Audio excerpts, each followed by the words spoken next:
যখন পাকিস্তান দখলদার বাহিনী আত্মসমর্পণের সিদ্ধান্ত নিল, 9 মাস যার নেতৃত্বে মুক্তিযুদ্ধ হলো, সেই মুক্তিযুদ্ধের প্রধান সেনাপতি জেনারেল উসমানীকে বাংলাদেশে আসতে দেওয়া হলো না। তাকে ত্রিপুরার রাজধানী আগরতলায় আটকে রাখা হলো।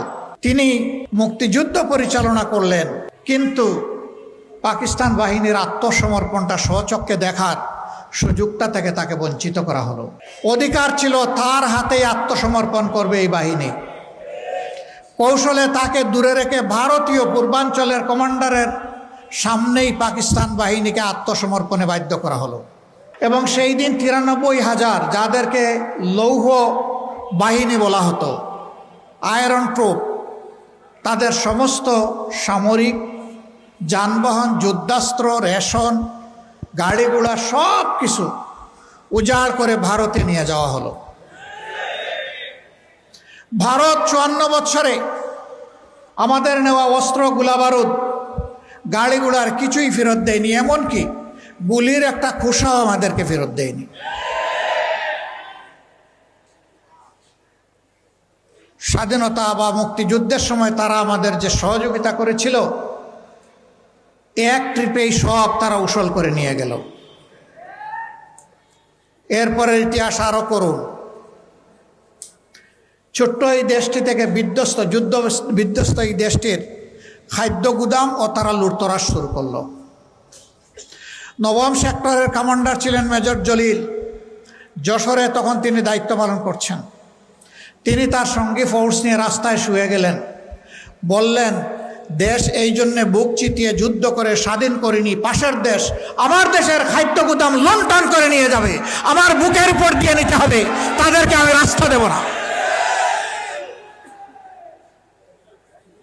18 ঘন্টা তিনি সঙ্গী সেনাবাহিনীকে সাথে নিয়ে এইভাবে রাস্তার উপরেই ছিলেন। নিহতের পরিহাস, তাকে রাস্তা থেকে তুলে এনে জেলবন্দি করা হলো। যিনি 9 মাস বুক চিতিয়ে যুদ্ধ করলেন, দেশপ্রেমের খেসারত হিসাবে তাকে এখন জেলে ঢুকতে হলো। জাতির কপালে এক এক করে এইভাবেই দুর্ভোগ নেমে এসেছিল। এরপরে কি হয়েছে, কি হচ্ছে আপনারা সব দেখেছেন। আমি এগুলো বলার আর কোনো প্রয়োজন মনে করি না।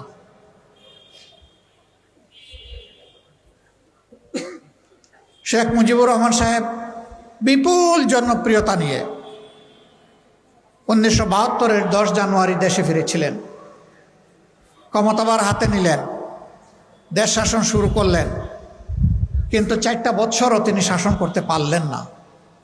তার দলের লোকেরা অপরাধে এতটাই জড়িয়ে গেল, তিনি তার লোকদের দিকে লক্ষ্য করে বলেছিলেন, স্বাধীন হলে সকল দেশের নেতারা পায় সোনার খনি, আমি পেয়েছি চুরের খনি। আক্ষেপ করে বলেছিলেন, কারে দিয়ে দেশ গড়ব, ডাইনে তাকাই, বামে তাকাই, সামনে তাকাই, পিছনে তাকাই, সব দিকে শুধু চুরের চেহারা দেখতে পাই। তার মনের কষ্ট থেকে এই কথাগুলো সেদিন তিনি বলেছিলেন।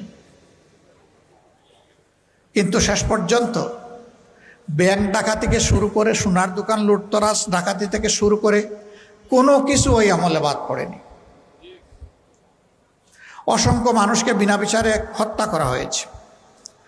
রক্ষী বাহিনী নামের একটা রাক্ষস বাহিনী তৈরি করে বহু মায়ের বুক খালি করা হয়েছে।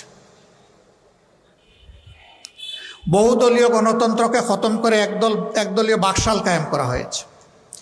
4টা পত্রিকা ছাড়া সকল পত্রিকা বন্ধ করে দেওয়া হয়েছে। সেই 4 পত্রিকা আবার রাষ্ট্রীয় মালিকানায় নেওয়া হয়েছে। এইভাবে জনগণের কণ্ঠকে স্তব্ধ করে দেওয়া হয়েছিল। কিন্তু আসমান যখন কথা বলে, জমিনের মুখ তখন খুলে যায়। দুঃখজনকভাবে প্রায় সপরিবারে তাকে দুনিয়া থেকে বিদায় নিতে হয়েছে। জনগণ আশা করেছিল এর থেকে আওয়ামী লীগ শিক্ষা নেবে, কিন্তু না। পরবর্তীতে তাদের 2বারের শাসন প্রমাণ করেছে তারা কোনো শিক্ষা গ্রহণ করেন নাই।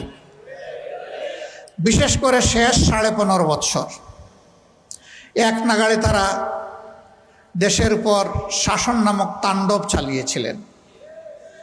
এই সময়টায় সেই আগের পুরানা কায়দায় সকলের কণ্ঠকে স্তব্ধ করে দেওয়ার তারা চেষ্টা করেছেন। প্রতিবাদী যারা বিরোধী দলীয় নেতাকর্মী ছিলেন তাদেরকে হয় খুন করা হয়েছে, না হয় গুম করা হয়েছে, না হয় জেলে পুরা হয়েছে।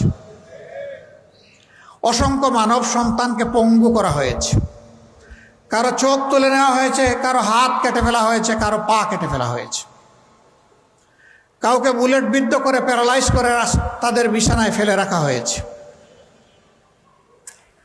আয়নাগর নামের জল্লাদখানা জায়গায় জায়গায় তৈরি করা হয়েছে। এইভাবে দেশটাকে অপরাধের স্বর্গরাজ্যে পরিণত করা হয়েছিল। বাংলাদেশের ব্যাংক, বিমা সেক্টর, কর্পোরেশন সবগুলা লুণ্ঠন করে উজাড় করে বিদেশে পাচার করা হয়েছে। এমনকি বাংলাদেশ ব্যাংকের সেন্ট্রাল ব্যাংক, কেন্দ্রীয় ব্যাংকের রিজার্ভ মানি পর্যন্ত ডাকাতি করা হয়েছে।